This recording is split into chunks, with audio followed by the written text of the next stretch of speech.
कि आपने क्यों छोड़ा, इसका भी जवाब सुन लो। आज बोल रहा हूं तो आज बोल ही दूं, ठीक है। हालांकि मैं बोलना नहीं चाहता, ठीक है, कभी भी, लेकिन मैं बोल देता हूं, आपसे बता देता हूं। कुछ लोग कहते हैं कि निकाल दिया, सारे आम गलत है, ठीक है। अपनी स्वेच्छा से मैंने छोड़ा है। पैट का सिलेबस मैं अभी भी कंप्लीट करा रहा हूं। मैंने खुद बोला था कि मैं पैट का सिलेबस कंप्लीट कराऊंगा।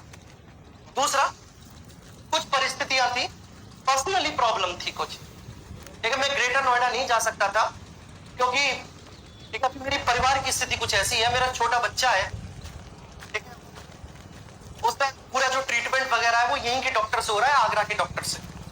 और ये जो बच्चा है मेरा छोटा, ठीक है, उसकी जो मॉम है, उसकी जो मम्मी है, एक वो ऑपरेशन से हुआ है, तो उनके भी दर्द होता है, ठीक है, तो उन्हें भी परेशानी है, तो उनका डॉक्टर भी यहाँ है। मैं ग्रेटर नोएडा चला जाता तो डॉक्टर चेंज करने में बहुत दिक्कत होती, क्योंकि यहीं से सारा ट्रीटमेंट हुआ है बच्चे का, डॉक्टर का, तो ये डॉक्टर से इलाज चल रहा है। ग्रेटर नोएडा से आगरा आना अगर कभी भी किसी परेशानी में, तो इससे आपको भी बहुत डिस्टर्ब होता है आपकी क्लासेस को लेकर, कि मैं अगर आपकी क्लास कोई बीच में वो करता, ठीक है, और मैं आगरा आता और मैं भी उससे परेशान होता, तो मैं ग्रेटर नोएडा नहीं जा पा रहा था, ठीक है। मैं आगरा से क्लास, और आगरा में मेरे पास रिसोर्सेज नहीं थे, मेरी क्लासेस में टेक्निकल प्रॉब्लम हो जाती थी कभी कभी, ठीक है, वो आपने देखा भी था, ठीक है। कोई ऐसा नहीं है बच्चों, ठीक है, कोई मनमुटाव नहीं है, कोई मतभेद नहीं है, कुछ ऐसा नहीं है ना। कभी अपना चलाने की सोची थी कभी। एक यूट्यूब चैनल था मेरा, जब मैं ऑफलाइन पढ़ाता था तो वो चैनल था मोनेटाइज था, अच्छा खासा उस चैनल में रिवेन्यू भी आता था। वो चैनल मैंने डिलीट कर दिया था जिस दिन मैंने RWA ज्वाइन किया था। मैंने कहा काम ही नहीं करना, मैंने कभी जीवन में नहीं सोचा था कि मैं संस्था को छोड़ूंगा, लेकिन परिस्थिति ऐसी बन गई कि मेरे सामने कोई विकल्प ही नहीं था। और ये मैंने आपसे पहले भी बताया, कोई गलत नहीं है, सब बहुत अच्छे हैं, सब बहुत साथ देते हैं, ठीक है, सब राजी खुशी पूछते हैं, ठीक है। लेकिन मेरी मजबूरी ये थी कि मैंने, ठीक है, अपने परिवार को चुन लिया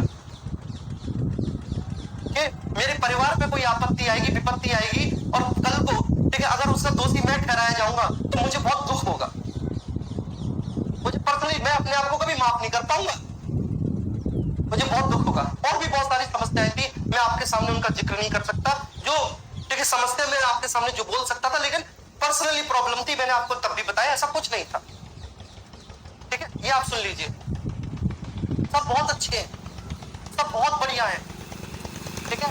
और आप देख लीजिए YouTube चैनल कब खोला है, कब बनाया है, इसमें पहली वीडियो कब डाली, आप ये देख लीजिए। कोई ऐसा नहीं था कि अपना करना है, ये मैंने आपको पहले ही बता दिया था। सब ऑफर है, आप भी है, सब लोग बोल रहे हैं, ठीक है। YouTube से अभी कुछ नहीं मिला, मैं दिखा दूंगा आपको, ठीक है, अभी कुछ नहीं, अभी $1 के आसपास मिला, और पता नहीं कब तक कुछ नहीं मिलेगा, ऐसे ही काम करना पड़ेगा, कोई दूसरी इनकम ऑफ सोर्स नहीं है साहब।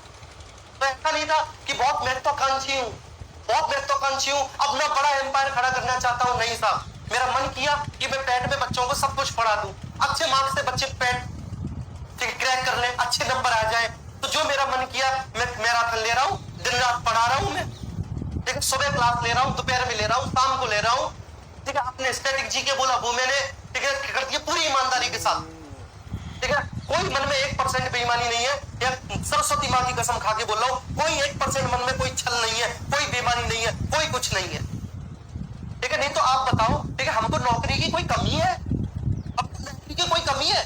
हम जब RWA में थे, ठीक है, तब हमारे पास भी, ठीक है, 2-2 गुने, 3-3 गुने सैलरी के ऑफर आए थे, हंस के मना कर दिया था, क्योंकि कभी सोचा ही नहीं था।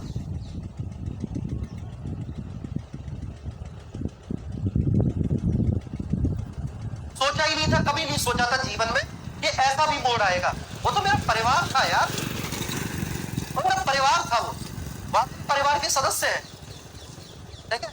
लेकिन, ठीक है, मैं प्रोफेशनली अलग हो गया, पर्सनली सबसे जुड़ा हुआ है बेटा, सबसे फोन पे बात होती है, सबसे राजी खुशी लेते हैं, कोई ऐसा नहीं हुआ आप जैसा सोच रहे हैं। कई बार ऐसा होता है, आप बताओ, जब आप पढ़ने जाते हो बाहर, तो आपका घर नहीं छूटता आपसे, बताओ, जब आप बाहर पढ़ने जाते हो, मैंने इंजीनियरिंग की तो मेरा घर नहीं छूटा, मुझे तो हुआ मेरे माँ बाप छूट गए, लेकिन वो भी जरूरी था, क्योंकि अगर नहीं पढ़ता तो आज मैं आपको कैसे पढ़ा पाता, आज मैं अपने बीवी बच्चों का कैसे पेट भर पाता, मैं अपने माँ बाप के बुढ़ापे की लाठी कैसे बन पाता, उनका सहारा कैसे बन पाता, वो भी जरूरी था। वो कष्ट मैंने झेल लिया, वो कष्ट मैंने झेल लिया कि मैं 4 साल बाहर पढ़ा इंजीनियरिंग में, रोटी की समस्या आई, ठीक है, सब चीजों की समस्या आई, बाहर रहने का, ठीक है, बहुत दुखद अनुभव होता है, लेकिन वो सब मैंने झेला, आप भी झेल रहे हैं। आप भी किसी कस्बे में, ठीक है, किसी शहर में रहकर तैयारी कर रहे हैं कॉम्पिटिटिव एग्जामिनेशन की, अब तो ऑनलाइन हो गया, जब ऑफलाइन आप पढ़ते थे, आप बड़े बड़े महानगरों में अपने घर को, परिवार को, ठीक है ना, आपको 2-2, 3-3 लीटर दूध आपके घर पे था और आप बाहर रह रहे हैं इतने से कमरे में, इतने से कमरे में आप बाहर रह रहे हैं, न संसाधन है आपके पास, आप फिर भी परेशान है कि आपका घर छूट गया, ठीक है, मम्मी के हाथ की रोटी छूट गई, पूरा प्यार छूट गया आपका, लेकिन फिर भी आप है ना, बच्चे परिस्थिति है, परिस्थिति सब कुछ करवा देती है।